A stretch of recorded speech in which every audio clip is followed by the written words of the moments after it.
পবিত্ৰ কুৰাণ শ্বৰীফ ছিঙি পেলোৱাৰ পৰিণতি কিমান ভয়ংকৰ হ'ব পাৰে চাওক।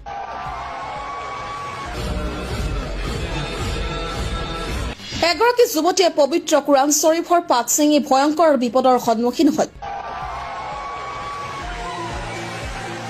ভিডিঅ'টো চোৱাৰ লগে লগে কমেণ্টত সকলোৱে আমিন লিখিব নাপাহৰিব।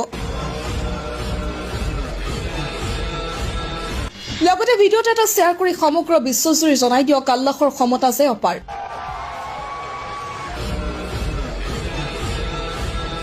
হয়, পবিত্ৰ কুৰাণ শ্বৰীফৰ লগত ধেমালি কৰি ভয়ংকৰ বিপদত এগৰাকী যুৱতী অন কেমেৰাত বন্দী হল সকলো দৃশ্য। ইতিমধ্যে সামাজিক মাধ্যমত ভাইৰেল হৈ পৰিছে ভিডিঅ'টো সামাজিক মাধ্যমত ভাইৰেল হোৱাৰ লগে লগে চৰ্চাৰ কেন্দ্ৰবিন্দু হৈ পৰিছে, কিয়নো অন কেমেৰাত পবিত্ৰ কুৰাণ শ্বৰীফৰ পাত ছিঙি আছিল যুৱতী এগৰাকীয়ে। সেই সময়তে এই যুৱতীগৰাকীৰ লগত সংঘটিত হয় এনে ভয়ংকৰ ঘটনা। ভিডিঅ'টো ভাইৰেল হোৱাৰ পিছতে বহুতে কমেণ্টত কৰিছে আল্লাহৰ মহিমা